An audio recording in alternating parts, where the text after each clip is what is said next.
We go down now to Orlando, to Disney World, to one of the men who's at Disney World that isn't going to Disney World. He is Chris Mannix at SI Chris Mannix on Twitter. Chris, you don't have kids, but does it still feel weird now that you can leave your room to be basically on the Disney World campus and not doing anything that typically people would be doing at Disney World?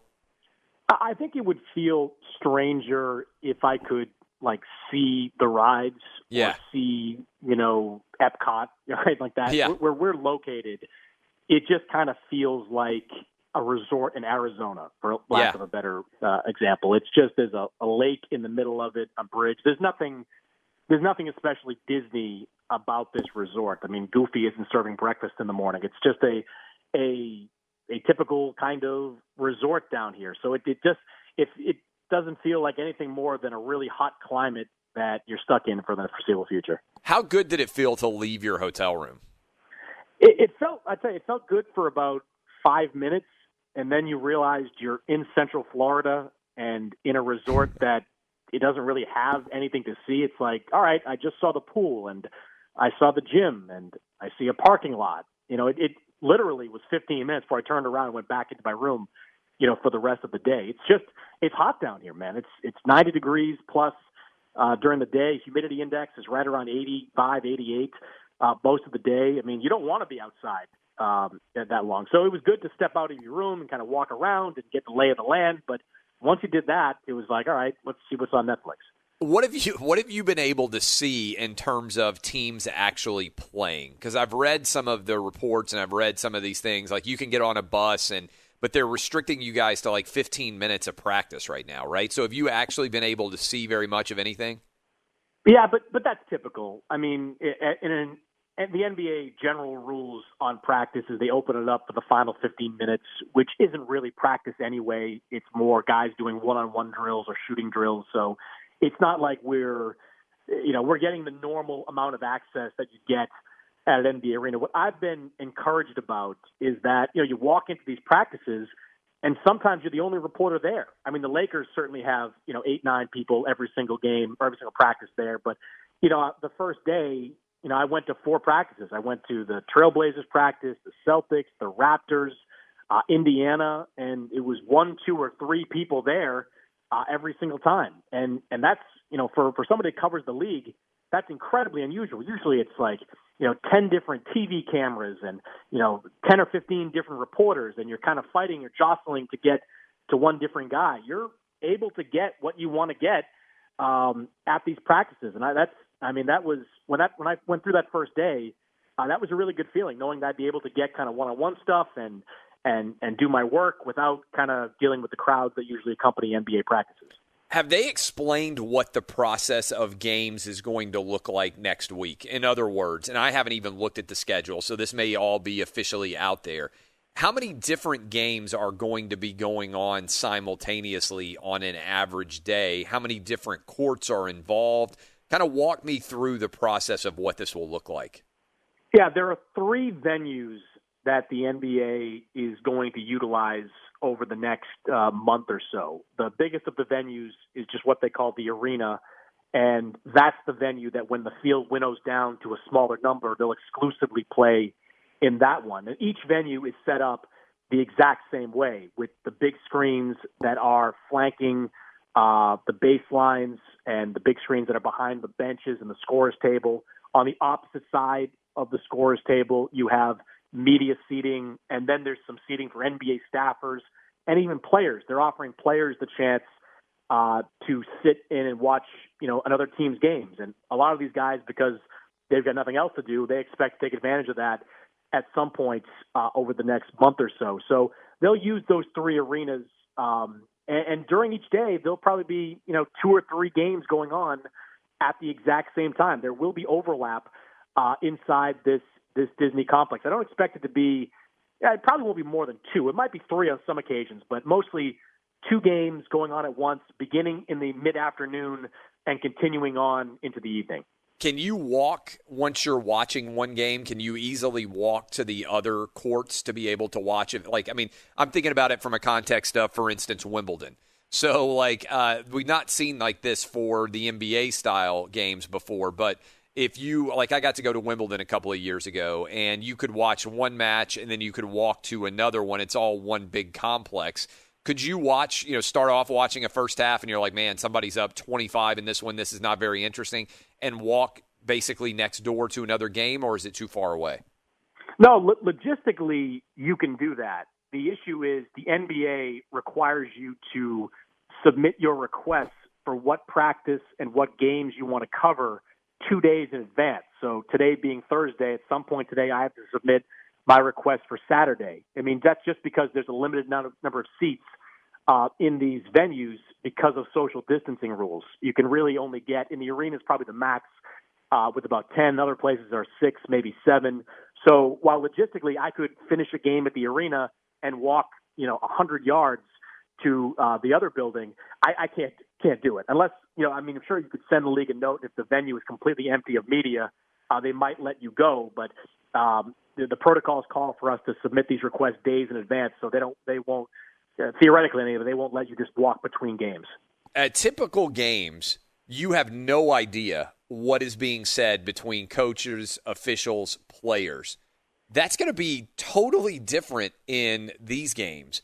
As someone who is covering them, and I think also for people who are just watching at home, do you expect that conversations or things that are said between players could become central elements, especially once the playoffs start, in a way that they would not if it were a normal, loud, crazy, wild arena?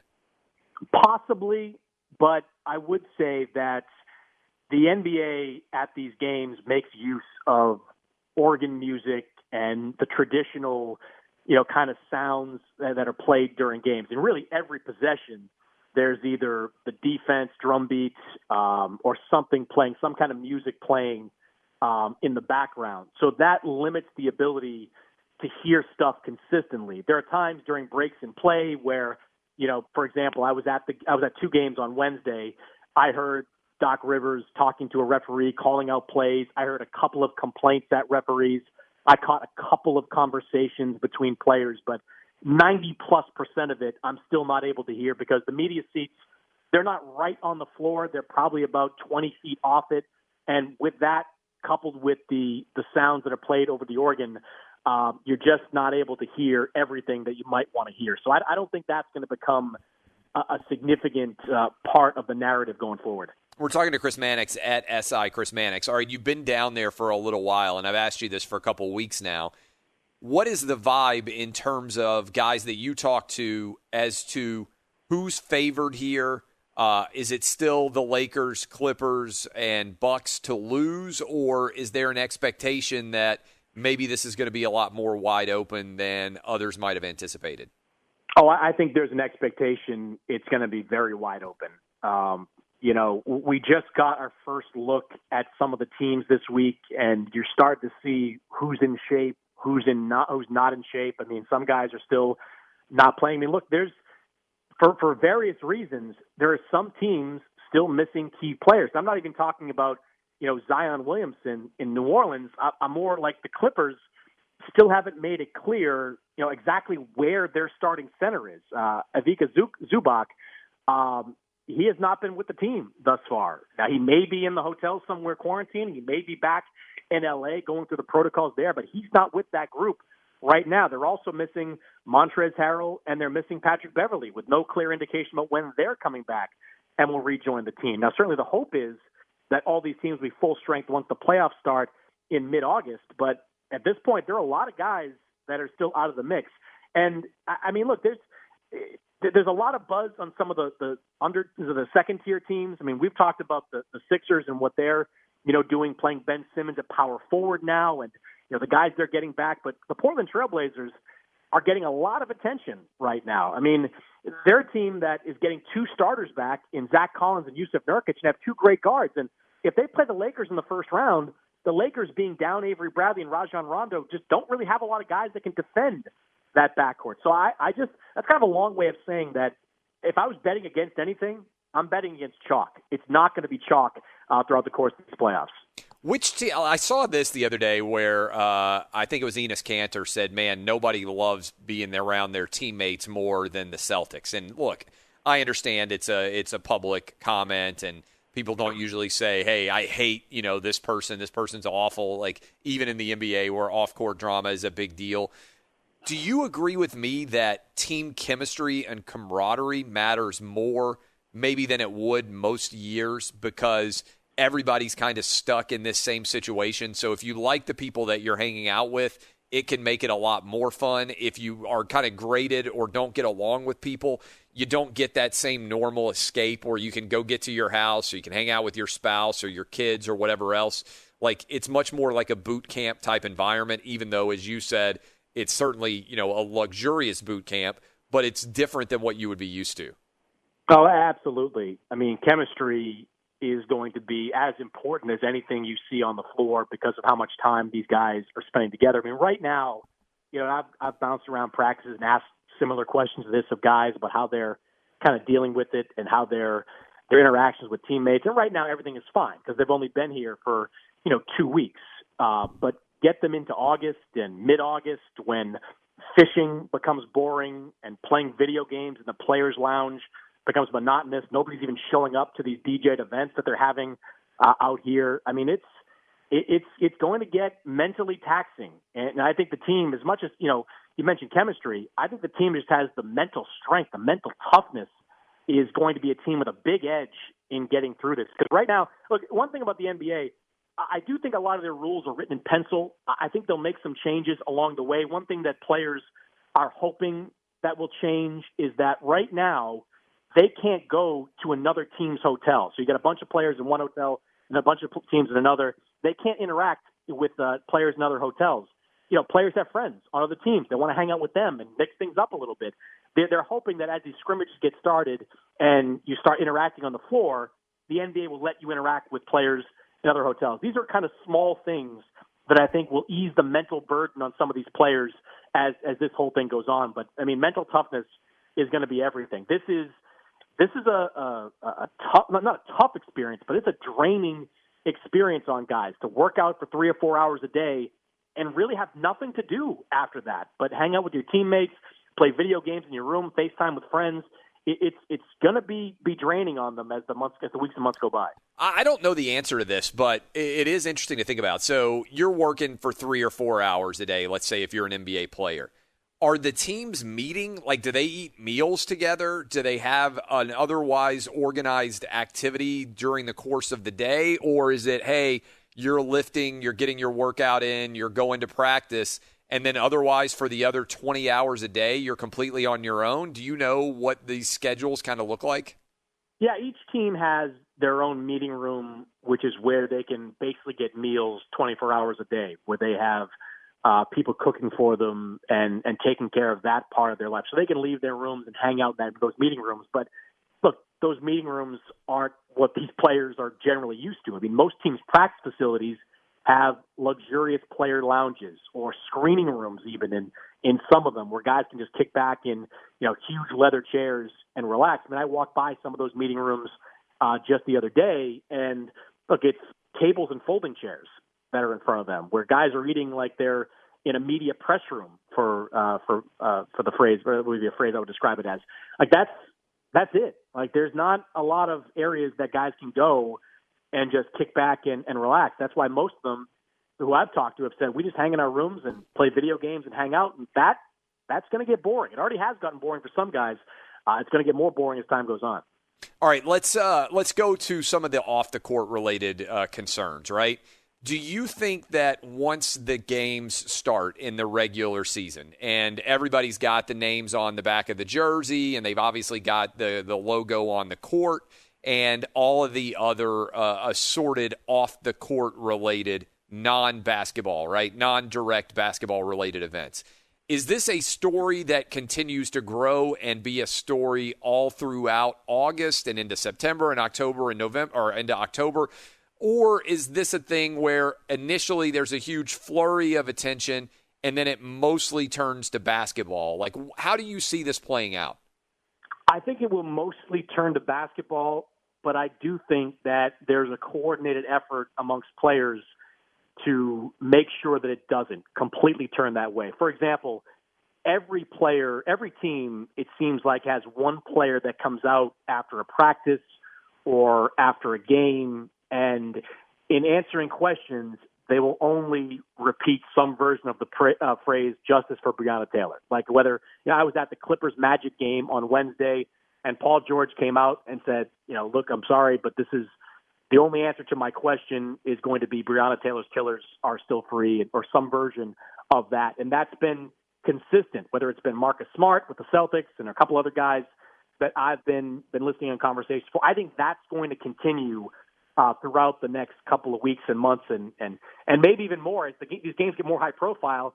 I would anticipate more players using that platform to take those positions and to speak on those specific subjects. So I don't think this is just an early preseason narrative. I think it's going to be one that continues over the next couple of months. Okay, so is that good or bad for the NBA brand going forward? Because I would argue it's bad for the NBA brand, and I've said it for a while, because I think even more so now, and you may disagree, I'm curious what you think, I think even more so now, people are looking for escapes from reality, and if they want to see any particular political argument made in any venue, certainly they can go to MSNBC, they can go to CNN, they can go to Fox News, they can get online, they can check social trending topics and everything else. I still think, and look, I mean, I certainly understand people disagree with me, but I still think most people come to sports to get away from the serious things in their lives. And so, given the fact that we're going to be dealing not just with the NBA, but Major League Baseball, NHL, the return potentially of the NFL during the course of the NBA playoffs, we're going to have, it appears, the greatest buffet cornucopia. It's like Thanksgiving for sports fans when you look at all the options that are going to be arrayed on the sort of the table of available options. I think the more political a league is, the more it turns the casual fan off, and typically it's the casual fan who comes in for the NBA playoffs. You buying or selling that argument?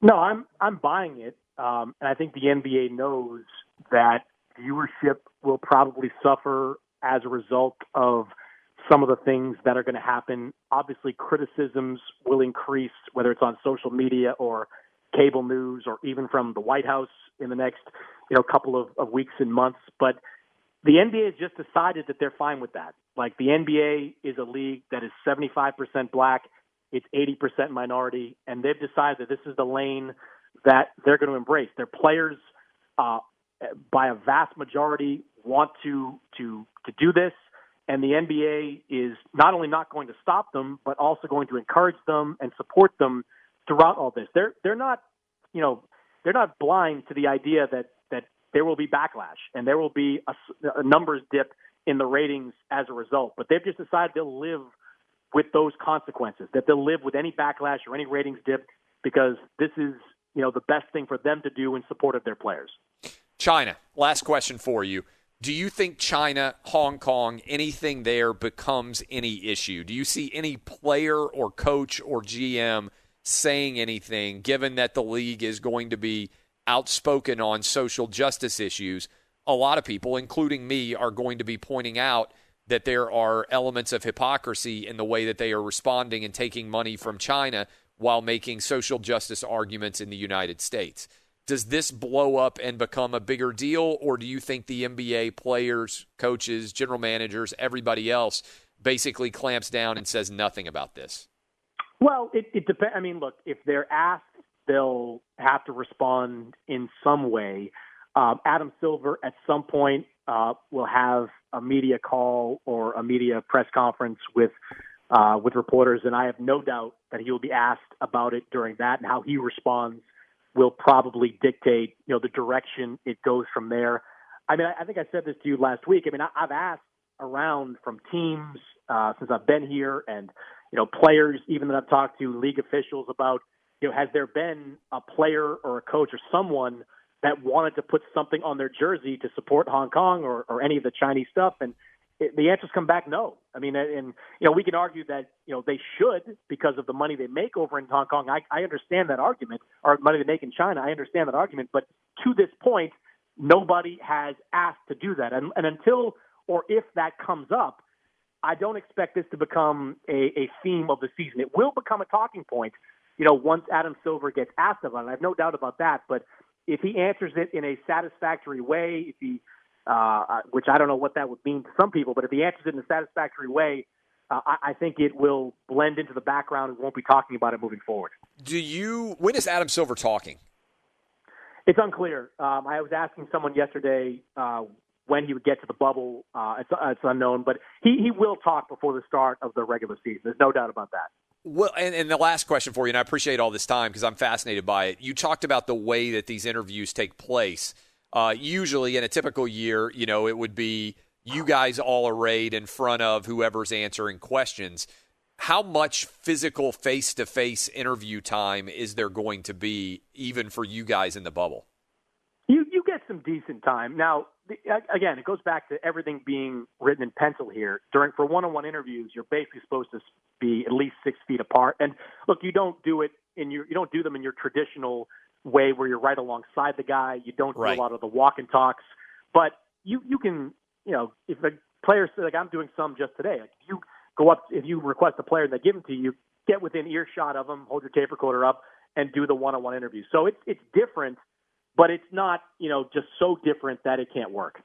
How's the food situation for you? It's not good. It's not good at all. But I'm different. I eat, pizza and beer. That's kind of what I. That's what I would think would be like at least decent there, right? So, but that's not like. There's a lot of it's actually healthier options. I'm just not a healthy guy when it comes to eating, So it's like you got chicken and rice and some things like that, which are fine. Then you have other. I could do this all day. Like I don't eat mayo on anything. I don't eat cheese on anything but pizza. So anything they put out there, I'm just like, I'm going to pass and bring this plain bagel back up to my room and have it with a bottled smoothie. Good luck down in the bubble. We'll talk to you probably next week, my man. Appreciate it. You got it, Clay. All right, that's Chris Mannix at SI Chris Mannix.